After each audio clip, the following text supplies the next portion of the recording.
புனிதமிகு ஈதுல் கதீர்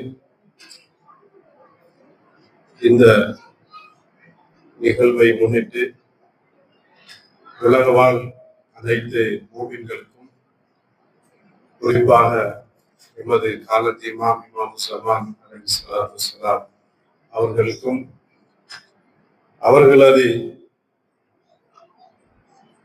சத்திய பாதையை முன்னெடுத்து சமூகத்தை வழிநடத்தி கொண்டிருக்கின்ற அவர்களுடைய பிரதிநிதிகள், குறிப்பாக ஆன்மீக தலைவர் ஆயத்துல்லா சயீத் அலி முஸ்தபா ஹாமனை அவர்களுக்கும்,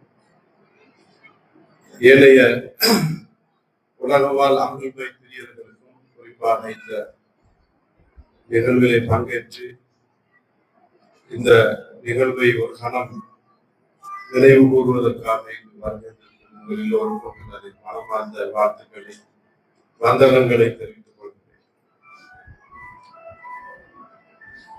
இந்த இடத்தில் நினைவு கூறப்பட வேண்டிய இந்த சந்தோஷமான நிகழ்வோடு இங்கு சொல்லப்பட்டது போன்று இந்த கதீரின் பாதையிலே, குறிப்பாக இந்த கதீருடைய செய்தியை எங்களுக்கு எடுத்து எங்களுடைய இலங்கை நாட்டுக்கு எங்களுக்கு சேர்த்த மாமனிதர் இமாம் ஹுமைனி ரஹ்மத்துல்லாஹி அலைஹி அவர்களுடைய 37வது சிறாந்த தினத்திலே நாங்கள் இருந்து கொண்டிருக்கின்றோம். அவர்களுடைய ஞாபகத்துக்குமாக இங்கு ஒரு சூரத்துல் ஃபாத்தியாவை ஓதி அவர்களுக்கு ஹதியா செய்து கொண்டிருக்கிறோம்.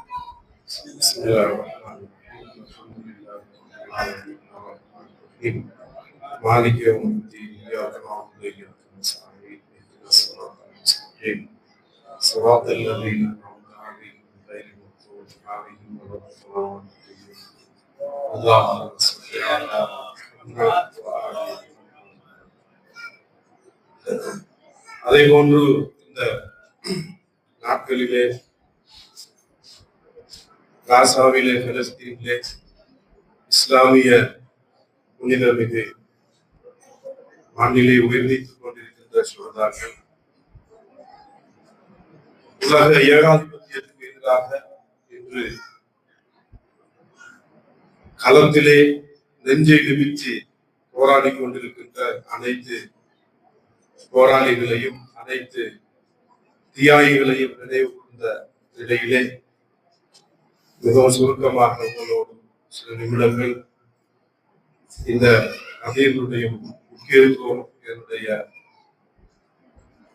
யதார்த்தத்தை பற்றி ஒரு நிமிடங்கள் உரையாடலாம் என்று இங்கு ஆரம்பத்தில் இந்த நிகழ்வுக்கு வருகை வந்து இந்த அமர்வை சிறப்பித்துக் கொண்டிருக்கும் மதிப்புக்குரிய கண்ணியத்துக்குரிய அன்புள்ள ஆசிரியர் ஜமாலி ஹசரத் அவர்களையும், அதே போன்று இந்த நாட்டிலே அகழ்வை சிந்தனைக்கு மூல காரணமாக அமைந்த இந்த சமூகத்தின் மூத்த செயற்பாட்டாளர் அவர்களையும், அதே போன்று கிழக்கு மாகாண ஒருங்கிணைப்பு செயலாளர் அவர்களையும், இன்னும் இந்த வருகைக்கு வருகிறதற்கும் அனைத்து அறிஞர்கள், உலமாக்கள், சகோதர சகோதரிகள் அனைவரையும் விழித்துக் கொண்டிருக்கிறாங்க. நாங்கள் இன்று ஒரு முக்கியமான ஒரு அமர்விலே நாங்கள் பங்கேற்றோம்.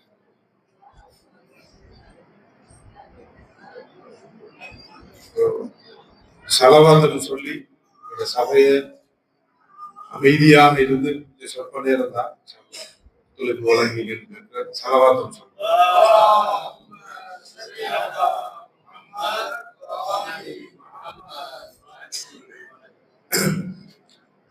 ஒரு நாட்டை எடுத்துக்கொண்டால் அந்த நாட்டுக்கு ஒரு ஜனாதிபதி பொறுப்பாய், ஒரு பிராந்தியத்தை எடுத்துக்கொண்டால், ஒரு பிரதேசத்தை எடுத்துக்கொண்டால் அதற்கு ஒரு பொறுப்பாளர், கிராமத்தை எடுத்துக்கொண்டால் ஒரு கிராம சேவகர் அல்லது ஒரு விதானியாளர், ஒரு பாடசாலை எடுத்துக்கொண்டால் ஒரு அதிபர், ஒரு குடும்பத்தை எடுத்துக்கொண்டால் அந்த குடும்பத்தில் ஒரு தலைவர், சாதாரணமா ஒரு வகுப்பு பாடசாலையை ஒரு வகுப்பு எடுத்துக்கொண்டால் அதுக்கு ஒரு மொழி தெரிவிப்பார். இன்னும் இலவாக சொல்ல போனால் ஒரு விளையாட்டு அணியா இருந்தால் கூட அதுக்கு ஒரு தலைவர் இருப்பார், ஒரு கேப்டன் இருப்பார். ஒரு ராணுவ கட்டமைப்பு இருந்தால் அதுக்கு ஒரு தலைவர் இருப்பார். இது என்னத்தை சொல்லுது என்றால், இதை விட தாண்டி சில விலங்குகள் மிருகங்கள் கூட அவர்களுக்கும் ஒரு தலைவர் இருக்கிறார். சில விலங்குகள் மிருகங்கள் பார்த்தீங்கன்னு சொன்னா அவர்களுக்கும் ஒரு தலைவர் இருக்கிறார். மன்னிக்க வேண்டும் ஒரு விடயத்தை சொல்றேன். உலகத்துல ஆரம்பத்தில இருந்து இன்றைக்கு வரைக்கும் ஒவ்வொரு கட்டமைப்புலையும் ஒவ்வொரு எதை எடுத்துக்கிட்டாலும் அந்த கட்டமைப்புக்கும் அது ஒரு மனித சமூகமாக மிருகமாக அல்லது எதுவாக இதாக இருந்தாலும் அதுக்கு ஒரு தலைவர் இருப்பார் என்பது ஒரு நியதி, இன்றியமையாத ஒரு விஷயம். ஒரு கப்பலை எடுத்துக்கொண்டால் அதுக்கு ஒரு மாலுமி இருப்பார், அதை எடுத்து செல்வோம். ஒரு விமானியா, அதாவது விமானமா இருந்தால் அதுக்கு ஒரு கேப்டன் அல்லது அதுக்கு ஒரு பைலட் இருப்பார், அதை எடுத்து செல்வோம். எதை எடுத்துக்கிட்டாலும் இஸ்லாமிய சமூகத்துல எல்லாரும் ஒரு விஷயத்தை யோசிக்கிறாங்க. இந்த சமூகம் ஒரு தலைவர் இல்லாமல் இந்த சமூகம் இருக்கக்கூடாது என்பதில் எல்லாரும் யோசிக்கிறாங்க. ரசூல் ஸல்லல்லாஹு அலைஹி வஸல்லம் அவர்களுடைய வஃபாத்துக்கு பிறகு அவர்களுடைய வஃபாத்து நடந்து 3 நாட்கள் அவர்களுடைய ஜனாசா அப்படியே அடக்கம் செய்யப்படாமல் இருந்துச்சு. 3 நாட்கள். என்ன காரணம் என்றால், இந்த சமூகம் ஒரு தலைவர் இல்லாம இருக்கக்கூடாது என்ற ஒரு நோக்கில அன்றைக்கு இருந்த சஹாபாக்கள் யோசிச்சாங்க. முதலாவது கலீஃபா தெரிவு செய்யப்பட்டார். அவருக்கு பின்னால் இந்த சமூகம் தலைவர் இல்லாமல் இருக்கக்கூடாது என்பதற்காக முதலாவது கலீஃபா 2வது கலீஃபாவை தெரிவு செய்தார். 2வது கலீஃபாவுடைய வஃபாத்துக்கு பின்னால் இந்த சமூகம் தலைவர் இல்லாமல் இருக்கக்கூடாது என்பதற்காக அவர் ஒரு சூரா சபையை தெரிவு செய்தார். 6 பேர் கொண்ட ஒரு சபை. அவங்க கூடி ஒரு தலைவரை தெரிவு செய்தார். அதுக்கு பின்னால் சமூகம் கூடி ஒரு கலீஃபாவை தெரிவு செஞ்சாங்க. அதுக்கு பின்னால் அவ்வாறு ஆட்சி பார்க்கிறோம். அந்த ஆட்சியில முஆவியா அவர்கள் வருகிறார். அவர்களும் தனக்கு பின்னால் இந்த சமூகம் தலைவர் இல்லாமல் இருக்கக்கூடாது என்பதற்காக தன்னுடைய மகன் யசீதை தெரிவு செய்தார். உமையாக்களுடைய ஆட்சியை நாங்க பார்க்கிறோம், அப்பாசியர்களுடைய ஆட்சியை பார்க்கிறோம். இப்படி ஒவ்வொரு ஆட்சி காலத்திலையும் நாங்க பார்க்கிறோம். எல்லாரும் தனக்கு பின்னால் ஒரு சமூகம் தலைவர் இல்லாமல் இருக்கக்கூடாது என்பதற்காக தனக்கு பின்னால் உள்ள ஒரு தலைவரை தெரிவு செய்கிறார். ஆனால் உலகத்தில் எல்லாருக்கும், எல்லா புத்தி உள்ள மனிதர்களுக்கும் விளங்குகின்ற ஒரு விடயம் சமூகத்துக்கு ஒரு தலைவர் தேவை என்பது. ஆனால் அந்த விஷயம் இந்த உலகத்துக்கே அறக்குடையாக வந்த ஒரு மனிதருக்கு அந்த விஷயம் விளங்கல.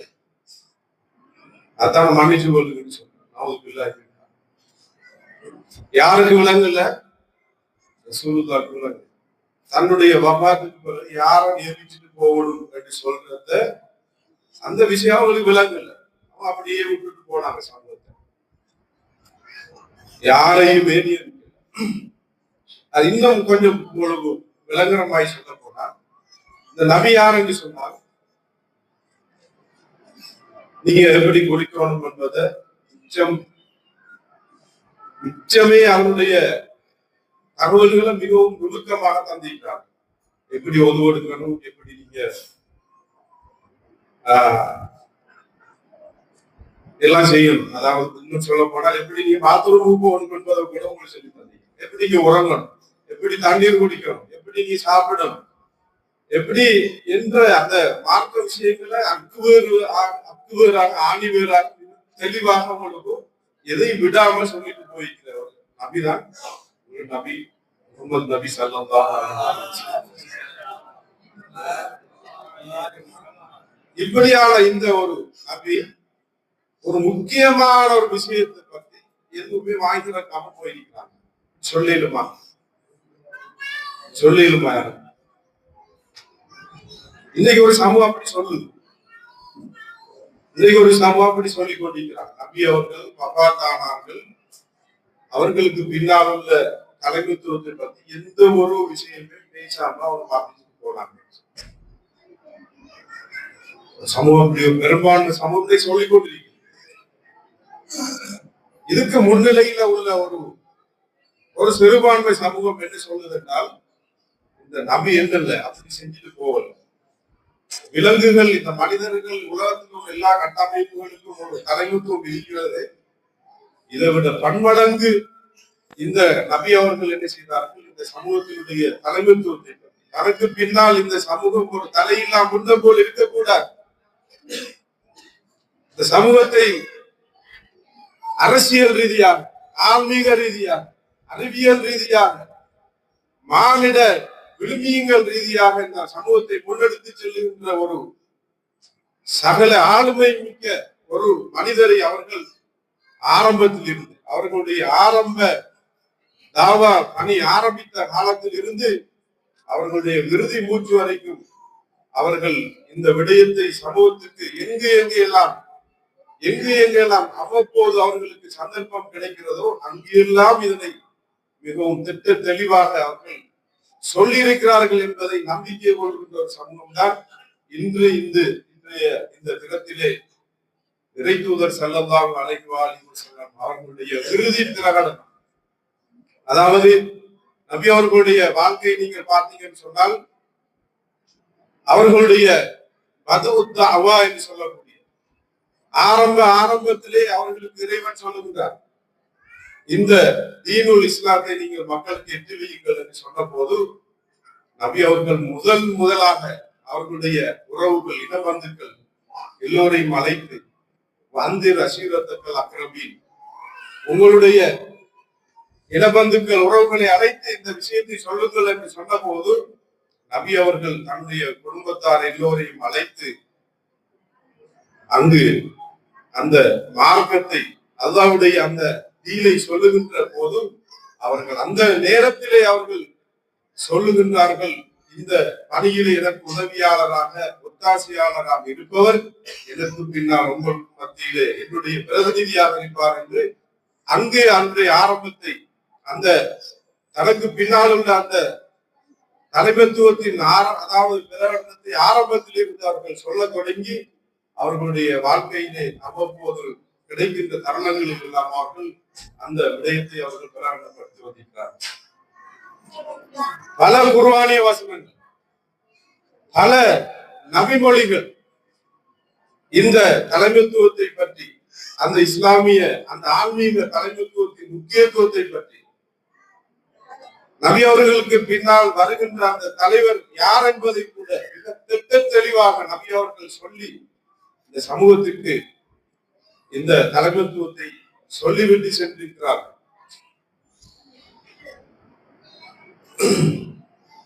கணியத்துக்குரிய சகோதரர், இன்றைய இந்த தினம் நாங்கள் எங்களுடைய அகீதாவை, எங்களுடைய நம்பிக்கை சார்ந்த எங்களுடைய கோட்பாடுகளை நாங்கள் சீரமைக்க வேண்டிய தேவை இருக்கிறது.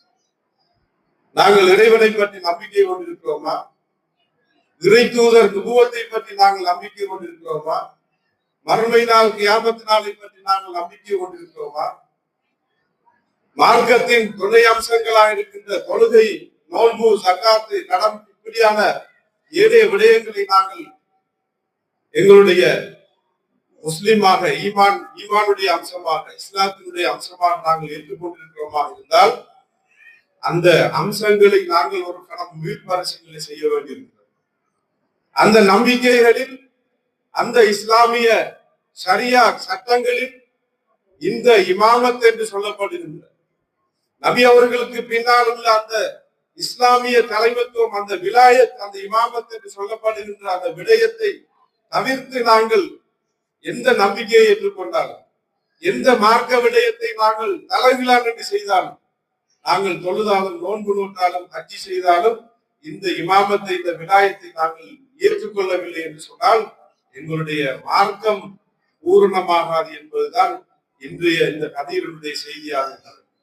ஹசரத் அவர்கள் சொன்னார்கள், அல்லாஹ் சுப்ஹானஹு வ தஆலா கதீர் நிகழ்விலே, இந்த கதீர் நிகழ்வுக்கு ஓரிரு தினங்களுக்கு முன் அல்லாஹ் தஆலா இறக்கி வைக்கின்ற திருமறை குர்ஆன் வசனம் என்ன? யா அய்யுஹர் ரசூல் பல்லிக் மா உன்சில இலைக மின் ரப்பிக் ஃபைல்லம் தஃஅல் ஃபமா பலக்த ரிசாலத்தா வல்லாஹு யஹ்சிமுக மினன் நாஸ். ரசூலே, உங்களுக்கு நாங்கள் இறக்கி வைத்த அந்த விடயத்தை நீங்கள் எட்டி வையுங்கள். நீங்கள் அதனை எட்டி வைக்கவில்லை என்று சொன்னால் நீங்கள் இந்த மார்க்கத்தை எட்டி வைத்த அந்த தூத்துவ பணியை எட்டி வைத்த அந்த பணிகள் எல்லாம் வீணானது. நீங்கள் எட்டி வைக்கவில்லை, நீங்கள் இந்த இஸ்லாத்தை நீங்கள் எட்டி வைக்கவில்லை என்று அர்த்தமாகிவிடும். நீங்கள் இந்த சமூகத்தில் உங்களுக்கு ஏதாவது ஆபத்து நடக்கும் என்று நீங்கள் கருதினால் அதற்காக நீங்கள் அஞ்ச வேண்டாம். உங்களை அல்லாஹ் தஆலா பாதுகாப்பான் என்று அல்லாஹ் தஆலா அந்த திருமறை வசனத்தை இறக்கி வைத்து சொல்லுகின்ற விடயம் என்னவென்று சொன்னால், ஏற்கனவே தொழுகை, நோன்பு, சக்காத்து, ஹஜ்ஜி, ஜிஹாத் என்று சொல்லப்படுகின்ற எல்லா விடயங்களும் மிக தெளிவாக மக்களுக்கு சொல்லப்பட்டிருக்கிறது. ஆனால் ஒரே ஒரு விடயம் அது பகிரங்கமாக சொல்லப்படாமல் எஞ்சியிருக்கிறது. அந்த விடயத்தை சொல்லாவிட்டால் நீங்கள் தூதுத்துவ பணியை நீங்கள் நிறைவேற்றியவராக ஆக மாட்டீர்கள் என்று அல்லாஹ் சொல்லுகிறார். அந்த திருமறை வசனத்துக்கு பிறகு 2-3 நாட்களுக்கு பிறகு நபி அவர்கள் தன்னுடைய அந்த இறுதி ஹிஜ்ரி 10ஆம் ஆண்டிலே நடைபெற்ற அந்த ஹஜ்ஜத்துல் வதாவிலே பங்கு கொண்ட அனைத்து சஹாபாக்களையும் முஸ்லிம்களையும் ஓரிடத்திலே அழைக்கிறார். சுமாராக வரலாற்று ஆசிரியர்கள் சொல்கிறார்கள் 1,24,000க்கு மேற்பட்ட தோழர்கள் முஸ்லிம்கள் அந்த இடத்திலே ஒன்று கூடினார்.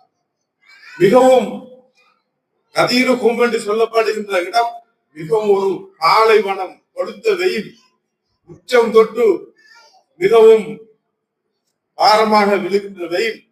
அந்த இடத்திலே, அந்த பாலைவனத்திலே தோழர்கள் முஸ்லிம்கள் எல்லோரையும் ஒன்று கூட்டுமாறு, ஒன்று சேர்க்குமாறு சொல்கிறார். யார் யாரெல்லாம் ஹஜ்ஜை முடித்து அந்த கதீரு கும் என்று சொல்லுகின்ற, அதாவது கதீரு கும் என்பது மக்காவுக்கும் மதீனாவுக்கும் இடைப்பட்ட ஒரு இடம். ஹஜ்ஜை முடித்து அந்த இடத்தை தாண்டி சென்றவர்கள் எல்லாம் திரும்ப வாருங்கள், திரும்ப வர சொல்லுங்கள். இன்னும் அந்த இடத்தை அடையாதவர்கள் எல்லாம் அந்த இடத்தை அடையுங்கள்.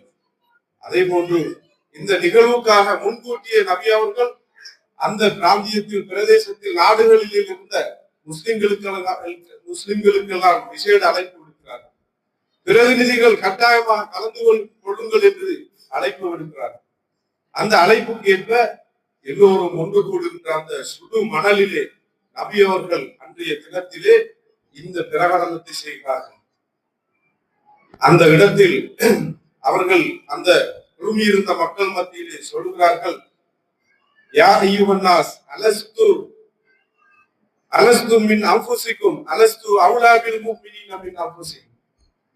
உங்களுடைய, அதாவது மூமின்கள் இருக்கிறார்களே, மூமின்களுடைய ஆன்மாக்களை விடவும் நான் அவர்களுக்கு மத்தியிலே உயர்ந்தவன் இல்லையா? அவர்களுடைய அந்த ஆன்மாக்களுக்கு பொறுப்புதாரியாக இல்லையா என்று நாம் கேட்டுவிட்டு அருகாமையில் இருந்த அவர்களுடைய அடுத்த பிரதிநிதித்துவம் யார் என்பதை அறிவிக்கும் முகமாக இமாம் அலி அலைஹிஸ்ஸலாம் அவர்களுடைய கரத்தை உயர்த்தி இந்த பிரகடனத்தை செய்கிறார். மன்குந்து மௌலா ஃபஹாதா அலியுன் மௌலா. நான் யார் யாருக்கெல்லாம் தலைவனோ அவர் எனக்கு பின் இவர் அலிதான் தலைவராவார் என்று அந்த பிரகடனத்தை செய்தார். அந்த பிரகடனத்திலே நிறைய நிகழ்வுகள் நடந்தன. நீண்ட ஒரு கொத்துபாவை ஓதினார். அந்த நிகழ்வுக்கு பின்னால் சஹாபாக்கள் ஒருவர் பின் ஒருவராக வந்து இமாம் அலி அவர்களுக்கு வாழ்த்து சொன்ன செய்திகளை இங்கே நாங்கள் கேள்விப்பட்டோம். பஹின் பஹின் எப்னா அபீ தாலிப் அஸ்பக்த மௌலாய குல்லு முஃமினின் வ முஃமினா. முதலாவது கலீஃபா அவர்கள் ஹஸரத் அபூபக்கர் அவர்கள், இரண்டாவது கலீஃபா உமர் இப்னு கத்தாப் அவர்கள், இவர்கள் எல்லாம் முன் வந்து அந்த இமாம் அலிக்கு கை கொடுத்து சுகசோபனம் கூறி வாழ்த்து கூறி சொன்னார்கள், இன்றைய தினத்தில் இருந்து நீங்கள் மூமின்களுக்கெல்லாம் தலைவராக, மூமினான் ஆண் பெண்களுக்கெல்லாம் தலைவராக மாறிவிட்டீர்கள் என்று தங்களுடைய பையத் பிராணனத்தை அவருடைய சந்தோஷத்தை அங்கு பகிர்ந்து கொண்டார். இந்த நிகழ்வு சுமாராக 3 நாட்கள் அந்த கதிர் இடத்திலே நிகழ்ந்ததாக வரலாற்று ஆசிரியர்கள் சொல்கிறார். இந்த தினத்திலேதான் நபி அவர்களுக்கு இறக்கி அருளப்பட்ட முக்கியமான வசனம் தான் இங்கு நான் ஓதிய வசனம். யா அய்யுஹர் ரசூல் பல்லிக் மா உன்சில இலைக்க மிர் ரப்பிக். துருல் மன்சூர் என்று சொல்லப்படுகின்ற அஹ்லு சுன்னா சகோதரர்களுடைய பல கிரந்தங்களில் ஒரு கிரந்தத்துடைய ஒரு பகுதியை நான் கொண்டு வந்தேன். இந்த பகுதியில் அவர் சொல்லுகின்றார், கமா நக்கரவு அலா அப்தி ரசூலில்லாஹி யா அய்யுஹர் ரசூல் பல்லிக் மா உன்சில இலைக்க மிர் ரப்பிக் அன்னா அலியன் மௌலல் முஃமினீன் சொல்லுகின்றார். அதாவது அன் அபீ ஸஈதுல் குத்ரி ரலியல்லாஹு அன்ஹு அவர்கள் சொல்லுகின்றார்கள், கால நஸலத் ஹாதிஹில் ஆயா, இந்த வசனம் இறங்கிச்சு. என்ன வசனம்? யா அய்யுஹர் ரசூல் பல்லிக் மா உன்சில, இந்த வசனம் இறங்கிச்சு. அலா ரசூலில்லாஹி, ரசூலுல்லாஹ் மீது இறங்கிச்சு. யௌம கதீருஹும் என்ற இடத்தில் இறங்கிச்சு. அலி இப்னு அபீ தாலிப், அலி இப்னு அபீ தாலிப் அவர்களுடைய விடயத்தில் இறங்கி சென்று இமாம் சுயூத்தி என்று அருள் சுன்னாக்களுடைய பிரபலமான ஒரு தப்சீர் கலை அறிஞர் அவருடைய கிரந்தத்திலே கொண்டு வந்திருக்கிறார். இந்த வசனம் இமாம் அலி அவர்களுடைய சிறப்பிலே தான் இறங்கியது. அவர்களுடைய அந்த முக்கியத்துவம் வாய்ந்த இந்த விடயத்தை வலியுறுத்துகின்ற வகையில் இறங்கியது. அந்த நிகழ்வு முடிந்ததன் பிற்பாடு பையத்து செய்து சுகசோபனம் கூறி 3 நாட்கள் கடந்ததன் பிற்பாடு அந்த இடத்திலே இறுதியான திருமறை வசனம் நபி அவர்களுக்கு இறங்குகிறது. என்ன வசனம் என்றால் அல்யௌம், அதாவது அந்த தினத்திலே இறங்குகிற இந்த நிகழ்வு நடந்ததன் பிற்பாடு அல்யௌம் அக்மல்து லக்கும் தீனக்கும் வ அத்மம்து அலைக்கும் நிஅமதி வ ரதீது லக்குமுல் இஸ்லாம் தீனா.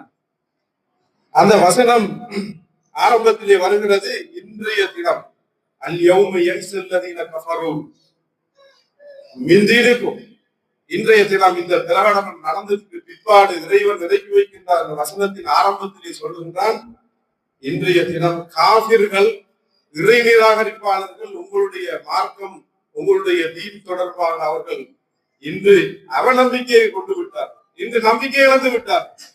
நபி அவர்களுடைய வஃபாத்தோடு இந்த மார்க்கத்தின் கதையை முடிப்பதற்காக கங்கணம் கட்டி கொண்டிருந்த முனாஃபிக்குகள், அதற்கு வெளியில் இருந்த காபிர்களுடைய நம்பிக்கைகள் எல்லாம் இன்றைய இந்த தினத்தோடு தவிடுபிடியாகியது என்று கூறிவிட்டு அல்லாஹ் சொல்லுகின்றார், அலா தக்ஷவும், நபியே இவர்களுக்காக நீங்கள் அஞ்ச வேண்டாம்,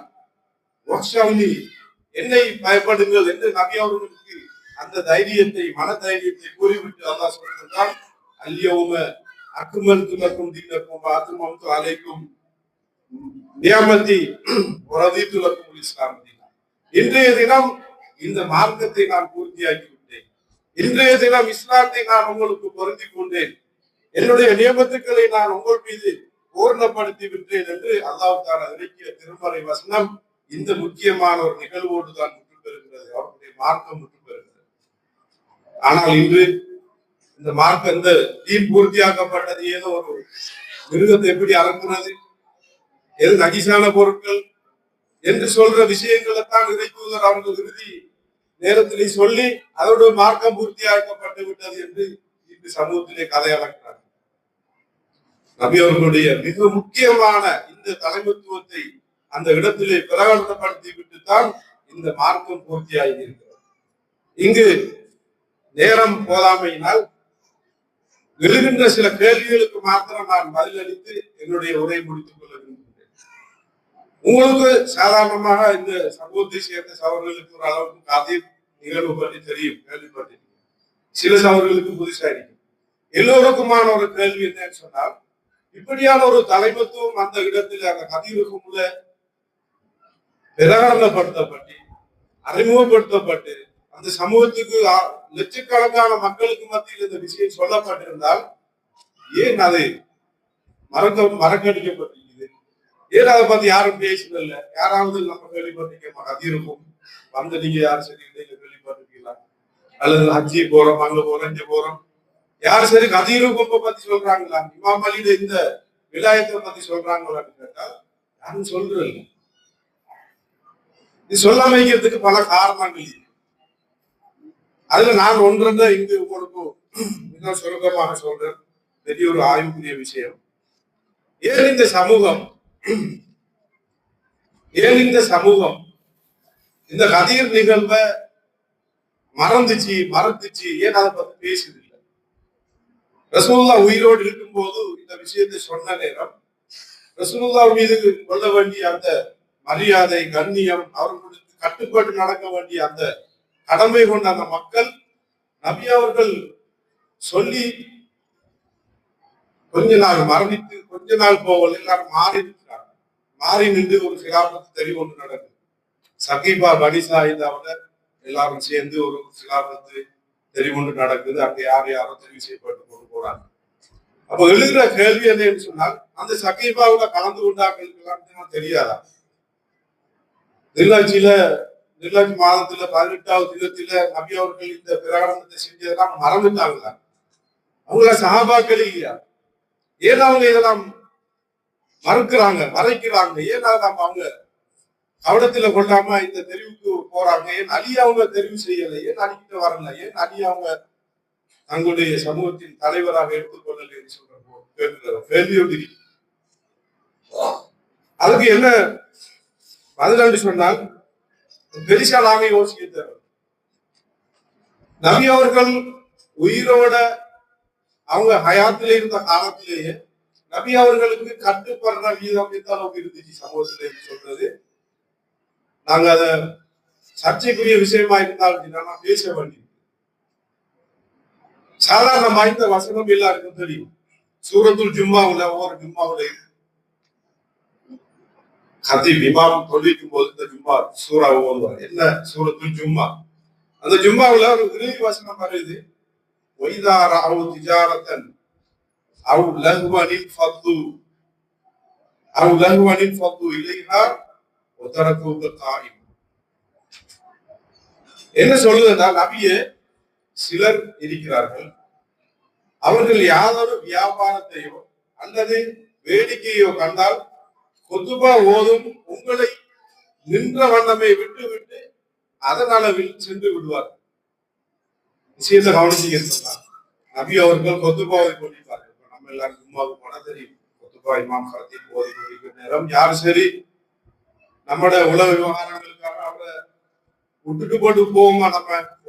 நபி அவர்களுடைய காலத்துல அவங்க பேசிக் கொண்டிருப்பாங்க, ஜும்மா உரை நிகழ்த்தி கொண்டிருப்பாங்க. அனைத்து அங்க இருந்த குடும்பம் எல்லோரும் அவரை தனியை விட்டுட்டு போயிடுவாங்க, ஓடிடுவாங்க. ஒரு தனியை நிற்பாரு. என்ன செய்யுது குருவான் சொல்லுது, ஒத்தர கூக்க காயமா, நீங்க நின்ற நிலையில அவங்க உங்களை விட்டுட்டு ஓடிடுவாங்க. அப்ப நீங்க உயிரோடு இருக்கிற போதும் இந்த விஷயத்தை சொல்லி அவங்க மறைக்கிறாங்க, வீணாமன்னு சொல்றாங்க என்றால் அது இந்த சமூகத்தில் ஒரு சாதாரணமான விடயம் என்பதை நாங்கள் புரிந்து கொள்ளணும். நபி அவர்கள் உரை நிகழ்த்தி கொண்டிருக்கிறேன், நான் உரை நிகழ்த்தி கொண்டிருக்கிறேன், நீங்க எல்லாரும் எழுப்பிட்டு போனீங்கன்னா என்ன காலத்தில் நான் யாருக்கு பேசுகிறேன்? அதுவும் ரசூலு தான், அவங்க யாருக்கு உரை நிகழ்த்துறது? இது ஒரு விஷயம். இன்னொரு விஷயத்தை சொல்றதா என்றால், ரசூல் ஸல்லல்லாஹு அலைஹி வஸல்லம் அவர்கள் தனது இறுதி தருவாயில, மரணத்தின் இறுதி தருவாயில சஹீஹ் புகாரில வர ஒரு ஹதீஸ், அநேகமா நீங்க கேள்விப்பட்டிருப்பீங்க, கேள்விப்படாமல் இருப்பீங்க. எனக்கு நேரத்தை கொஞ்சம் நான் அந்த விஷயத்தை சொல்லி முடிச்சுக்கிறேன். சஹீஹ் புகாரில 5669வது இலக்க ஹதீஸ் அல்லது 4994வது ஹதீஸ் அல்லது 6694வது இலக்க ஹதீஸ். இந்த இலக்கங்கள் நீங்க தேடி பார்த்தீங்கன்னா இந்த ஹதீஸ் என்ன ஹதீஸ் சொன்னா, ரசூல் ஸல்லல்லாஹு அலைஹி வஸல்லம் லம்மா புதிர, அவங்களுக்கு கடைசி மரண தருவாயில மரணம் சம்பவிக்கின்ற அந்த தருணத்தில் இருக்கிறாங்க. அந்த நேரத்துல அவருடைய வீட்டுல பலர்கள் இருக்கிறாங்க, பல மனிதர்கள் அவர்கள் சுத்தி வளர்ச்சிக்கிறாங்க. இப்ப ஒரு ஆளுக்கு மையத்து சக்கரத்தால் இருக்கிறாங்க, நம்ம வளர்ச்சிருக்கிறது பலம். உமர் இப்னுல் கத்தாப், அந்த சபையில உமர் இப்னுல் கத்தாப் 2வது கலீஃபா அவர்கள் இருக்கிறார். கால நபி ஸல்லல்லாஹு அலைஹி வஸல்லம் நபி அவங்க சொன்னாங்க, என்ன சொன்னாங்கன்னா, ஹலுமா அக்துப்லக்கும் கிதாபன் லா ததில்லு பாதம். இன்னைக்கு ஒரு பேனாவும் ஒரு துண்டு தாங்க, கடுதாசி தாங்க, ஒரு பேப்பர் தாங்க, நான் ஒரு விஷயத்தை எழுதி தரப்புறேன். லா ததில்லு பாதம், எனக்கு பின்னால நீங்க வழி தவற மாட்டீங்க. ஃபகால உமர், இரண்டாவது சலீஃபா உமர் அவர்கள் சொன்னார்கள், இந்த நபிய ஸல்லல்லாஹு அலைஹி வஸல்லம் அது ஹலப அலைஹில் வஜு. நபி அவர்கள் இந்த மரண வேதனை மிகைத்து பேசுறாங்க. என்ன செய்ய வேணாம், நீங்க கொடுக்க வேணாம். வைந்தக்கும் குர்ஆன், உங்கள்கிட்ட குர்ஆனிக்கு தானே, அவர் இந்த எழுதி தரப்போறாரு, குர்ஆன் மட்டும் போதும் என்று சொல்றாரு. ஹஸ்புனா கிதாபுல்லாஹ், எங்களுக்கு குர்ஆன் மாத்திரம் போதும் என்று சொன்னார். ஃபக்தலஃப அஹ்லுல் பைத் ஃபக்தஸபு, அந்த இடத்துல நபி அவர்களுடைய குடும்பத்தினரான அஹ்லுல் பைத்துகள் இவருடைய கூட்டோடு முரண்பட்டாங்க. சொன்னாங்க, இருக்கிறாங்க, நீங்க கொடுக்கல, பேனாவும் பேப்பரும் கொடுக்கல, எழுதித்தாட்டும், ஏன் நீங்க மறக்கிறீங்க, ஏன் கொடுக்காம ஆக்குறீங்க? சண்டை சச்சரவு உருவாயிச்சு.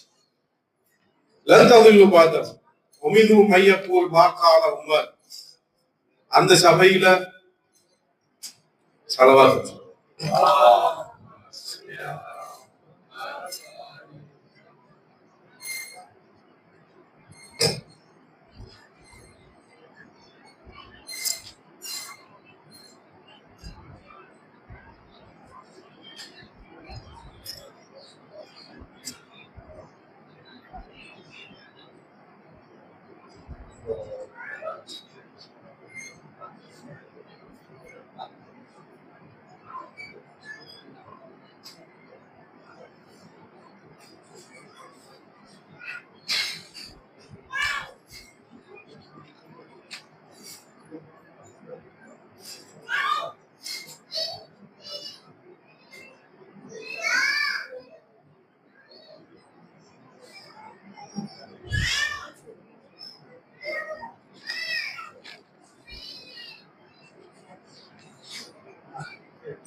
வாங்க சத்தம் கேட்குது இல்ல, ஸலவாத்துன்னு சொல்லு.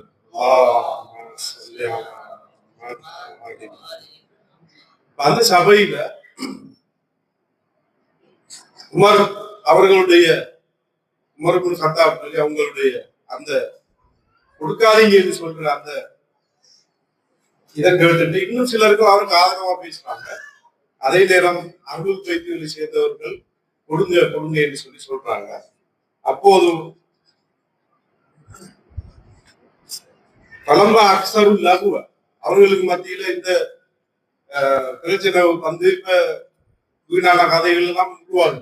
அந்த நேரம் ஒரு இஹ்திலாஃப், அவர்களுக்கு மத்தியில ஒரு கருத்து முரண்பாடு, வேறுபாடு, பிளவு வருகிறது என்பதை கண்ட இந்த நபி ஸல்லல்லாஹு அலைஹி வஸல்லம் கால ரசூலுல்லாஹி ஸல்லல்லாஹு அலைஹி வஸல்லம், நபி அவங்க சொன்னாங்க, கூமு அன்னி, என்ன விட்டுட்டு எல்லாரும் எழுப்பிட்டு போங்க, வட்டாங்க இங்க எல்லாம் எழுப்பிட்டு போங்க என்று சொன்னாங்க. ஃபகான இப்னு அப்பாஸ், அந்த சபையில் அப்துல்லாஹ் இப்னு அப்பாஸ் வெளியே அவர்கள் இருந்தார். அவங்க சொல்றாங்க, யகூல் இன்ன ரஸியத்த குல்ல ரஸியா, என்ன கவலை நிறைந்த இந்த சம்பவம், இது என்ன கவலைக்குரிய ஒரு விஷயம், எவ்வளவு துன்பகரமான விஷயம் என்று அவர்கிட்ட மனவர்த்தப்படுறாரு. சொல்றாரு, மாஹால பைன ரசூலில்லாஹி ஸல்லல்லாஹு அலைஹி வஸல்லம் வ பைன யக்துப லஹும் ذلிகல் கிதாப் மின் இக்திலாஃபின் வ லகதி, இவர்கள் சர்ச்சைப்பட்டு பிரச்சனைப்பட்டு பிளவுபட்டு இந்த நபி அவர்கள் எழுதி தரப்போன இந்த விஷயத்தை தடுத்து போட்டாங்களே, இது என்ன கவலை நிறைந்த, எவ்வளவு துன்பம் நிறைந்த விடயம் என்று அவர் மன வருத்தப்பட்டுக் கொண்டார். அவர் வாழ்ந்த காலம் எல்லாம் இதை நினைத்து நினைத்து அவர் வருத்தப்பட்டார் என்று அவருடைய வாழ்க்கை சரித்திரம் சொல்லப்படும். என்ன கேள்வி என்றால், உயிரோடு இருக்கிற நபி யாரு? நபி, நபியை நாங்க எப்படி நம்பிக்கிறோம்? ஒமா யன்திகு அனில் ஹவா இன் ஹுவ இல்லா வஹ்யு, இந்த நபி யார் என்றால் அவர் பேசுறது வஹி, வஹி, அவர் பேசுறது வஹி. ஒரு கட்டளையை, ஒரு விடயத்தை சொன்னா நாங்க கொடுக்கணும், செய்யணும், ஏன் எதற்கு என்று கேட்க முடியாது. நபி அவர்கள் அல்லாஹ்வுடைய வஹியை சுமந்து அந்த வஹியை சொல்லுவார். எனவே இங்கு ஒரு பேனை பேப்பரம் வெளித்தாங்க என்று சொல்றது சில அறிவிப்புகள்ல வருது, இன்னர் ரஜுல் அல்ல யஹ்ஜுர் என்று வருது. அது சொல்றதுக்கு சில நேரத்துக்கு நமக்கு மனம் பூசும். இவர் உலர்ந்து பேசுறார். இவர் உலர்ந்து பேசுறார். உலர்றா தெரியுமா? உலர்றா ஒரு விஷயத்தை என்ன சொல்றாரு அவருக்கே தெரியாது. வாயில வந்ததெல்லாம் காய்க்கிறது. அப்படியான வார்த்தை கொண்டு நபி அவர்களை அந்த சமூகத்தில் இருந்தவர்கள் என்ன செய்திருக்கிறார்கள், அப்படி அணுகிருக்கிறார்கள் அந்த சம்பவத்தை. இப்ப நான் கேட்கிறேன், சரி இவ்வளவு பகிரங்கமாக நான் அலியை கூப்பிட்டு அலி இவர் தான் தலைவர் என்று கேட்டா அவங்க உயிரோடையே எல்லாம் மறந்து இருந்தவர்கள். இதை மறப்பது மறக்கடிப்பது என்பது அது நடக்காத காரியமானு இதே போல நிறைய இன்னொன்று இருக்கிற ஜஹீசு ஜெய்ஷ உசாமா நானல்லாஹு மன் தகல்லஃப ஜெய்ஷ உசாமா ஜெய்ஷ உசாமா என்று சொல்லி ஒரு விஷயம். நபி அவர்கள் தன்னுடைய விருதி தர்பாயில ரோம் பேரரசை சேர்ந்தவர்கள் என்ன செய்தார்கள் என்றால் நபி அவர்களுடைய அந்த மதினமா அந்த சாம்ராஜ்யத்தை அழித்தொழிப்பதற்காக அவர்கள் கங்கணம் கட்டிக்கொண்டு படைகளை கொண்டு வந்து குவித்திருந்தார்கள் அந்த போர்டரில், அந்த எல்லையில். அப்ப இதனை அறிந்த நபி அவர்கள் சொன்னார்கள், ஜஹீசு ஜெய்ஷ உசாமா, உசாமா என்று உசாமா ஜெயித் என்று சொல்லுவவர்களுடைய என்று சொல்லுகின்ற ஒரு வாலிபருடைய தலைமையில் ஒரு படையை தயார்படுத்தி அங்கு சென்று அவர்களோடு நீங்கள் அதாவது அவர்களை கடுங்கள் உள் வராமல் அவர்கள் போரிடுங்கள் என்று நபி அவர்கள் கட்டளையிட்டார். சொல்லிக்கொண்டு சொன்னார்கள், நானல்லாஹு அந்த கல்லஃப ஜெய்ஷ உசாமா, ஜெய்ஷா அந்த உசாமாவுடைய படையில் செல்லாமல் மறுத்து பின்வாங்கி வருவர்களை அல்லாஹ் சபிக்கட்டும் என்று சொன்னார்கள்.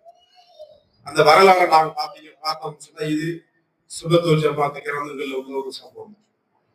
அப்ப சில மூத்த சஹாபாக்கள் இருந்தாங்க, அவங்க போகல, நபியோட அந்த படையில போகல, திரும்பி வந்தாங்க, வந்து நின்றாங்க, சுத்தி நிக்கிறாங்க. என்ன நீங்க சுத்தி நிக்கிற போகலையா? நபி அவங்க லானத்து பண்ணிக்கிறாங்க போவாதாக்களுக்கு. என்ன சொன்னாங்கன்னா, நபி அவர்களுடைய விருதி நேரம், அவங்களுடைய ஜனாசா நமக்கு கிடைக்காம பேசிருமோ, அவங்களுடைய நல்லடக்கத்துல கலந்து உள்ளே பேசிருமோ என்று சொல்லி கவலைப்படுறோம் அப்படின்னு சொன்னாங்க. அப்ப உயிரோடு இருக்கும் போதே நபி அவர்களுடைய இந்த கட்டளைகளை மீறக்கூடிய சமூகம் இப்படி ஒரு பிரகடனப்படுத்த இந்த பிரகடனத்தை அவர்கள் ஏற்றுக்கொள்வார்கள். அதனால வரலாறுல அவங்க மூடி மறைத்தார்கள்.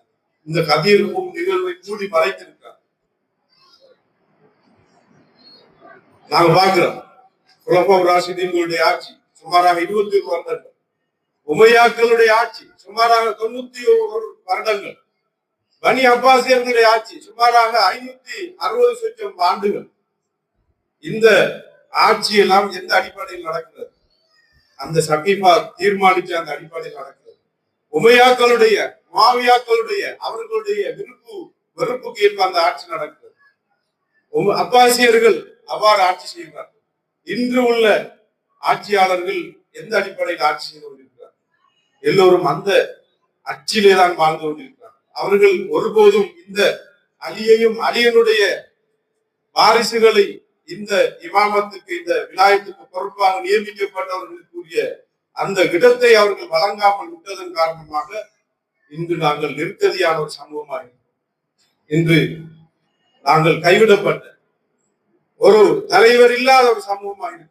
அன்று நாங்கள் ஒரு மனுஷன் ஒரு உஸ்தாதுரால் இருந்தார். அவர் அடிக்கடி ஜோக்ல சொல்லுவாரு, ஸ்கூலுக்கு போற காலத்துல எல்லாரும் பேக்கு எல்லாம் தூக்கிட்டு போற, நான் ஸ்கூலுக்கு போவேன், என்னோட கூட வரவங்க பேக்கு புத்தகம் சாமான்லாம் அள்ளி அப்படியே ஒரு பாலத்துல இருக்க காட்டுக்குள்ள ஒழிச்சு போட்டு ஸ்கூலுக்கு வரலாம், ஸ்கூலுக்கு குடிய அதெல்லாம் தூக்கிட்டு விட்ட போவாங்க, எது ஸ்கூலுக்கு போற மாதிரி போய் வந்தாக்குற மாதிரி.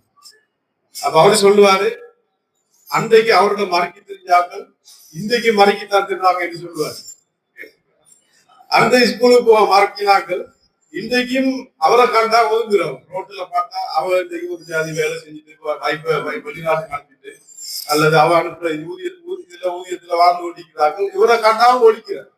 என்ன விஷயம் பண்ணா அன்றைக்கு ஒழிச்சாக்கள் இன்றைக்கு ஒழிக்கிறாங்க. அன்றைக்கு இந்த காரியத்தை மறந்தாக்கள் இன்றைக்கு ஒழிக்கிறாங்க. இன்றைக்கு அப்பாவி சமூகத்தை குறை சொல்லி செல்ல முடியாது.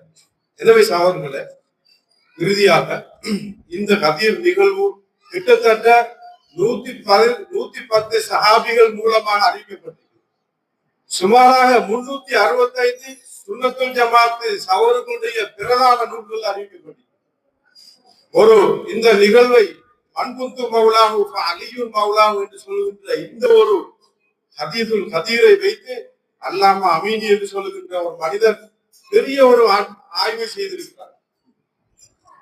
20 லட்சம் வலிம்ஸ்களை கொண்ட நூல் என்று எழுதியிருக்கிறார். அவர் 10,000 கிதாபுகளை பிரட்டியிருக்கிறார். சுமாராக 30,000 அதாவது 30 வருடங்கள் அதற்காக ஆய்வு செஞ்சிருக்கிறார். அவர் இந்தியாவிலே, ஈராக்கிலே, ஈரானிலே, இன்னும் சமர்காந்த் அங்கே இன்று பல இடங்களில் இந்த ஆய்வை செய்துவிட்டு அவர் மிகவும் நிறுவியிருக்கிறார். இதனை மிகவும் ஒரு முத்தவாத்திரான, இதனை யாருமே மறக்க முடியாத ஒரு நிகழ்வாக சொல்லியிருக்கிறார். இன்று யாருமே அதை மறக்க முடியாது. இன்று இந்த நிகழ்வு இஸ்லாமிய நூல்களிலே மிகவும் ஆணித்தரமாக பதிவு செய்யப்பட்டிருக்கிறது. ஆனால் இப்ப அதுல கையடிக்க இல்லாம வந்த சிலர்கள் என்ன செய்யறாங்கன்னா, அந்த ஹதீஸ்ல சில கையாடல்களை செய்ய பார்க்கலாம். சொல்றாங்க, மன்குந்து மௌலாஹு, நான் யார் யாருக்கெல்லாம் மௌலாவான்னு சொல்றது, மௌலான்னு சொல்ற சொல்லுக்கு தலைவர் என்ற கருத்து இல்ல, அது நண்பன் என்ற கருத்து. நான் யார் யாருக்கெல்லாம் நண்பனாயிருந்தேனோ அலி அவருக்கெல்லாம் நண்பன் என்று அந்த சொல்லினுடைய கருத்தை அதை வளைச்சி, அதை திரிவுபடுத்தி, அதை மாத்துறதுக்கு முழு பிரயத்தனம் நடக்குது. இது ஒரு மிக சிறுபிள்ளைத்தனமான ஒரு வாதம். ஏன்னா அன்றைய நிகழ்வை நாங்க கவனத்தில் எடுத்தால், நபி அவர்கள் அந்த சுடு மணலிலே, அந்த வேகா வெயிலிலே 1 லட்சம் பேர் சஹாபாக்களை கூப்பிட்டு, நான் யார் யாருக்கெல்லாம் நண்பனா இருந்தேனோ அலி நண்பன் என்று சொல்றேன்னா அது யாரும் புத்தி ஏற்றுக்கொள்வாங்களா? யாரும் அதை அங்கீகரிப்பாங்களா? அந்த சமூக சூழலை நாங்க எடுத்துக்கொண்டோம். அடுத்தது, இந்த மௌலா என்று சொல்ற சொல்லுக்கும் பல கருத்துக்கள் இருக்குது. ஆனால் அந்த இடத்துல மிக பொருத்தமான கருத்து, மௌலா என்று சொன்னால் தலைவர். நம்ம மௌலா என்று சொல்றோம், வலி என்று சொல்றோம். வலி என்று சொல்ற யாருக்கு?